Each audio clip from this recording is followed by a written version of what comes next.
Assalamualaikum warahmatullahi wabarakatuh. Perkenalkan, saya Devi Pravitarini, NPM A1A021004 dari Prodi Pendidikan Bahasa dan Sastra Indonesia dengan dosen pembimbing Bapak Wisman MPD. Di sini saya akan menyampaikan materi tentang hakikat keterampilan menyimak. Yang pertama yaitu pengertian menyimak. Menurut Puarda Minta, menyimak adalah mendengar atau memperhatikan baik-baik apa yang diucapkan atau dibaca. Menyimak merupakan proses pendengaran, mengenal dan menginterpretasikan lambang-lambang lisan. Sedangkan mendengar adalah suatu proses penerimaan bunyi yang datang dari luar tanpa banyak memperhatikan makna tersebut. Selanjutnya menurut Tarigan, mengemukakan pengertian menyimak sebagai berikut. Menyimak adalah suatu proses kegiatan mendengarkan lambang-lambang lisan dengan penuh perhatian, pemahaman, argumentasi, serta interpretasi untuk memperoleh informasi, menangkap, serta memahami makna komunikasi yang disampaikan si pembicara melalui ucapan atau bahasa lisan.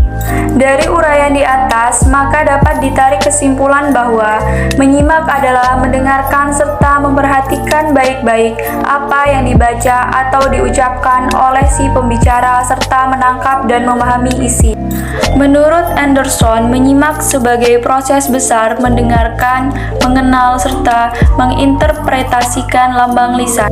Menurut Russell, menyimak bermakna mendengarkan dengan penuh pemahaman dan perhatian serta apresiasi. Menurut Hanapi Natasasmita, menyimak adalah mendengar secara khusus dan terpusat pada objek yang disimak. B. Perbedaan mendengar, mendengarkan, dan menyimak. Yang pertama, mendengar. Menurut Jago Tarigan, mendengar diartikan sebagai menangkap bunyi suara dengan telinga. Kedua, mendengarkan. Menurut Jago Tarigan, mendengarkan berarti mendengar sesuatu dengan sungguh-sungguh. Ketiga, menyimak menurut Tarigan. Menyimak adalah suatu proses kegiatan mendengarkan lambang-lambang lisan dengan penuh perhatian, pemahaman, argumentasi, serta interpretasi untuk memperoleh informasi, menangkap, serta memahami makna komunikasi yang disampaikan si pembicara melalui ucapan atau bahasa lisan. C. Menyimak sebagai aspek keterampilan berbahasa. Menyimak adalah suatu kegiatan mendengarkan dengan seksama terhadap setiap kata-kata yang keluar dari mulut orang yang disimak. Menyimak berbeda dengan mendengarkan. Jika mendengarkan kita hanya sebatas menangkap bunyi, sedangkan dalam menyimak kita harus memahami makna dari bunyi yang kita peroleh tadi. Menyimak juga termasuk dalam keterampilan berbahasa. Selain itu, ada juga keterampilan bahasa lain, seperti berbicara, menulis, dan juga membaca. Bisa dikatakan, mendengar dan menyimak adalah keterampilan bahasa yang pertama kali dikuasai sebelum lainnya.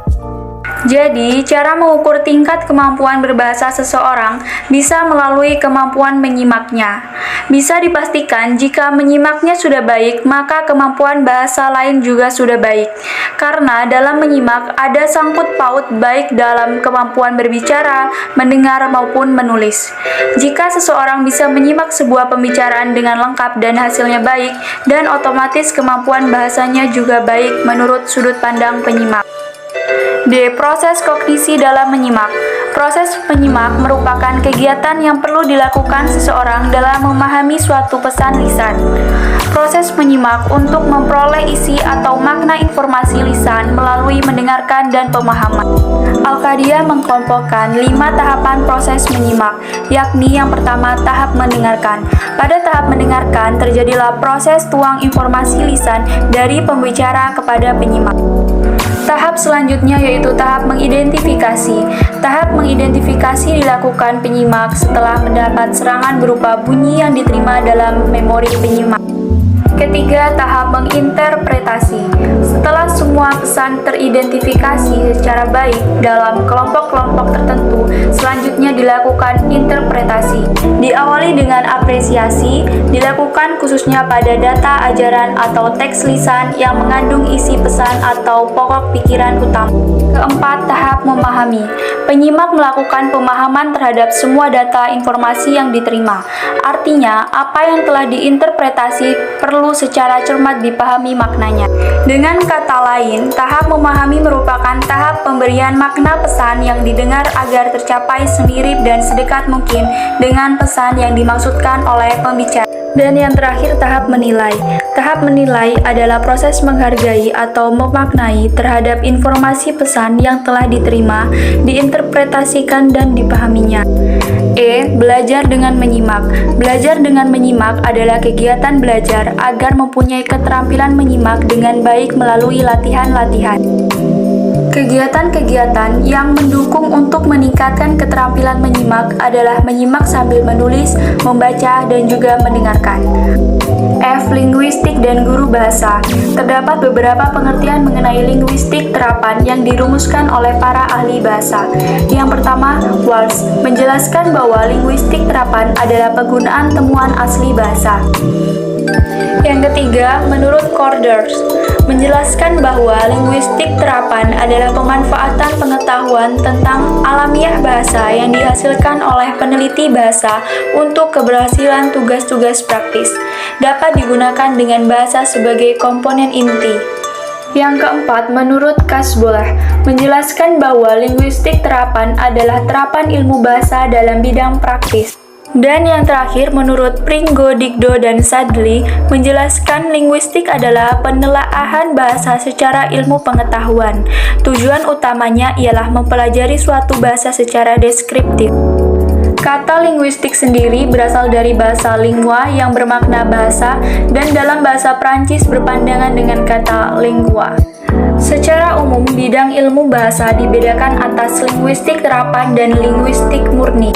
Teori linguistik terapan mencakup pengajaran bahasa, penerjemahan, leksikografi, dan lain-lain. Bidang linguistik murni mencakup fonetik, fonologi, morfologi, sintaksis, dan semantik. Yang pertama yaitu fonologi, adalah bagian tata bahasa atau bidang ilmu bahasa yang menganalisis bunyi bahasa secara umum. Dibagi menjadi dua bagian yaitu fonetik dan fomenik. Dengan demikian, dapat dipahami bahwa linguistik terapan merupakan subdisiplin linguistik yang diarahkan untuk tujuan praktis, antara lain diterapkan dalam pengajaran bahasa. Dan selanjutnya, guru bahasa. Guru bahasa adalah orang yang bergerak dalam pengajaran linguistik. Guru juga harus dibekali dengan ilmu pendidikan, misalnya dasar-dasar pendidikan, layanan bimbingan belajar, pengelola kelas, interaksi belajar mengajar, penilaian, dan juga perencanaan pengajaran bahasa.